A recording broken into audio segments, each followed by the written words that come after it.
are we ready for questions now? I just want to Yeah, write it that's down. all I wanted to say. All right, Director, I think it's okay, it's Tom? sorry. I didn't look that way. On that particular question, we've tweaked the admission policy for RSI 2 or 3 times in the last few years. And just looking at the numbers that I recently saw for the kindergarten and first grade classes, they're not much different in diversity from the other classes. So we have to do something different from what we've done at RSI. And personal contact, I think, will be a very good thing, but I think we actually have to have a different admissions policy, too, from what we have at RSI. I think we do, when we talk about having a certain number of spots, because we probably do it across the 2 schools instead of just the new one. For non-residents, I look at the current RSI policy, I think we have 2 slots for choice of year students. So that would be one area where maybe we could beef it up. You know, Tom, I would say from our experiences, when we changed the RSI policy, we had one person in the district already working full-time, but we asked her to make phone calls to all families where we thought there was a possibility. So it's one thing to look at the number of students selected in the lottery.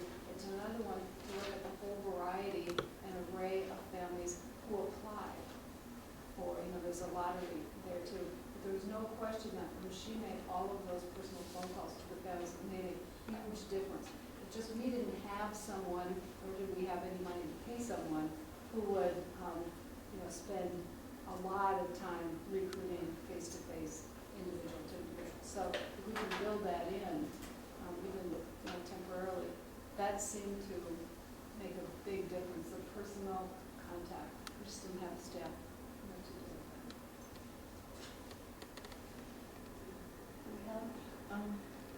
On the financial side, looking down at the number of non-resident enrollment, fund math is right, that's 94 total.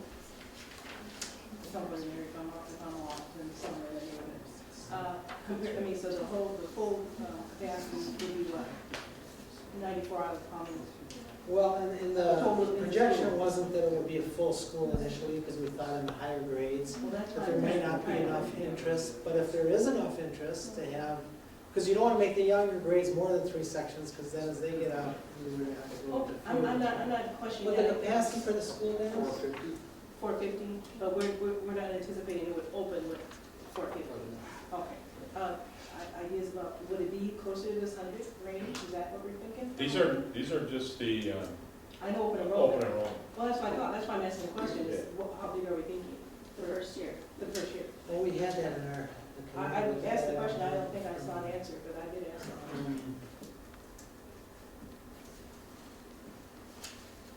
We have 3 sections of the younger grades. Well, and one of the reasons I asked that question when I was looking for that 3 is sections per grade. per 3 sections per grade. Okay. The other thing, just to go back to what Alden said earlier about the non-residents. Yeah. Okay, this is what we need financially, but this is broader than just STEAM. I know. Okay. And so, but one of the reasons I was asking that question is because the whole, let's say 450, if we're gonna start with 350 or 300, I don't know. Whatever we're starting with, this is a proportion of that. So if this is a proportion of that, this represents what dollar? It's, and so I was gonna ask the question of the weighted amount for kindergarten through first is, so how much is the general fund revenue and all that for one child? It depends on these $5,400, and then it's weighted Right. depending on. Exactly, I know that. So ballpark, what we're looking at here for each one of these seats, do we know? And actually, if they're open enrolling and they're coming from a variety of places, then that may be different because we're gonna bring a variety of levy. Levy's not gonna follow them? No. Sometimes, okay, good, okay. So anyway, I'm just trying to make sure we get to the number. So the number then that we have, then whatever that is, let's just say 6,000. If it's 6,000 per child, then that's the amount of revenue. If we don't get that, that's potentially the deficit. It could be compounded by additional things. Yeah. So when I didn't get your question earlier, I thought you were just talking about the open enrollment students. But if you take those numbers, and then that's what we're looking at for projecting that year 1 revenue. So it's those revenues times our funding component. And then we think, it was on there, it was 44 students across the grade level. Which, 44 wasn't all non-resident, that was also That's students who would have left 22 the across district the to board. put it down on our option. So we're taking this number and multiplying that by our projected revenue. That's our revised revenue, which is Right. downward. But that's not 100% because of course we need resident students as well. We need to Right. actually fill the building, so Right, if we don't, if these targets that can affect, this is gonna, full Yeah. utilization of the building is desired. A Yeah. certain percentage of the proportion of that is hinging on this open enrollment factor. Well, that was one of the differences between doing a STEM school and doing another version of RSI, is that you can fill the building faster. with Well, I STEM. understand that, but I'm just trying to get an idea about the risk. I'm really thinking risk, because if we don't fill these seats, that's about 100 seats. And so, well, I didn't have my calculator out, but that's my, Well, if you but- took 6,000. well, Well, that would be I'm one- trying to avoid, Those I'm trying to avoid costs- big math, I'm not the STEAM program. I mean, that's their revenue component that's there. Take that 5,400 and then it's weighted. So for a kindergarten student, it's, 0.612.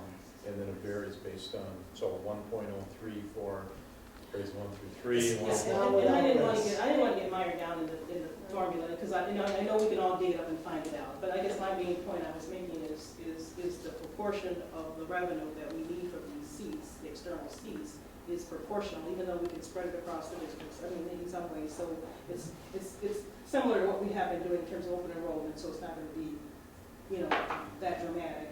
However, in these schools, it may look dramatic because of the outward, what we have now in terms of enrollment for open enrollment is spread across all buildings.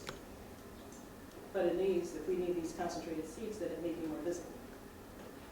Because the. Not Then the model would also work, the residents that come to STEAM Mhm. from any of our elementary schools will Right. free up a seat that potentially could be an open enrollment seat. Understood, but we need to have them in the seat to make it, that's really my point, is they need to be in that seat. That's our, That's that's really what I'm absolutely. talking about. Great, Tom, and then Betsy. I think part of the reason we see the first 5 years or so with a fairly steady cumulative net loss, and then the loss decreases and becomes a gain, is because they figured there wouldn't be full enrollment those first few years, and then by the 5th year or so, we do gain more than we had the first few years because we do have full enrollment. I think that's part of what's in these numbers, if I recall from the Absolutely, past. yeah. So, that's so that should allay some of your fears. I don't think the numbers will be worse than this. Well, I guess I'm also trying to point out the proportion of revenue we need in order to make it financially viable. And that's really what I'm focused on, is that proportion of the entirety for when it opens. However many sections we have, there is a proportion of those seats that need to be filled in order to help this be financially viable. And that's really the point I'm making. And I'm focusing on make sure that that's kind of the target. Sure. That's really what my energy was on. If I was all over the place, I apologize. Yeah, well, and all I'm saying is this But doesn't then I assume we appreciate have what you're full saying, because enrollment I had right thought now. about that, but it's clearly, so that was my point. Okay. Betsy? Well, in answering your question, Helen, I think, everybody's given that thought about making it financially viable. And I think, as they've said over and over, having sat on that committee and all those meetings, this is a conservative estimate.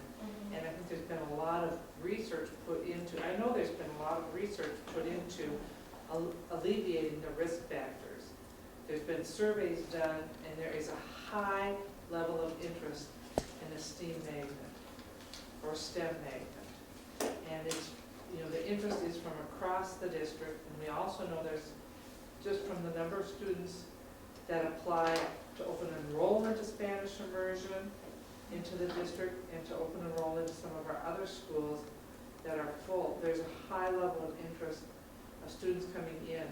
We've got those numbers, we've got that data. So I'm very comfortable with this. Just a comment to Betsy's comment.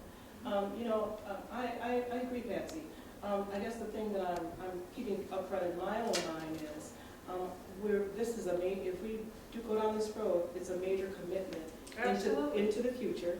And so, while we may feel pretty confident where we are right now, I think this is the kind of initiative that you can never relax on. This is the kind of initiative that has to continue to have push in order for it to continue to be financially viable, so that we don't get down someplace down the road in a place that we don't want to be. So, I mean, so I'm not gonna, be relaxed and say, oh, well, we this and that, because the winds change. No, And so that's all I'm saying. So I'm not calling into question any of the work. It was very hard work, very good work that went into it as far as I'm concerned. But at the same time, I think this is one of those initiatives that you cannot take your eye off the ball. Well, I think 15 months of research and study going into this, I think that from what I've heard, people on the committee are very dedicated to making this work. Nobody has a crystal ball that's going to tell you what's going to happen down the road. Nobody knew 25 years ago that Spanish immersion was going to be the huge success that it is, but we have a great track record. So I am comfortable with this. And, it goes back to, the whole budget adjustment, and what our priorities are. And I think retaining and recruiting students is a smart budget step. And this is a step we know that families want choice, and this is a choice families want. I And agree. I think we'll be very successful. I agree with that. And I guess all I'm speaking to is, if I'm going to support an initiative that's going to cost the kind of dollars and reduction, in our general fund and everything else, for a few years into the future, it's not something I'm going to just kind of relax and say, oh, I think it's going to all come together. I'm not saying that you're saying that, and I'm not in a debate with you. I was on the committee and I supported this. But I'm just saying out loud what I feel. And what I feel is that this is something we cannot take our eye off the ball on. We have to be assertive and aggressive with this program on into the future, because it's costing big dollars.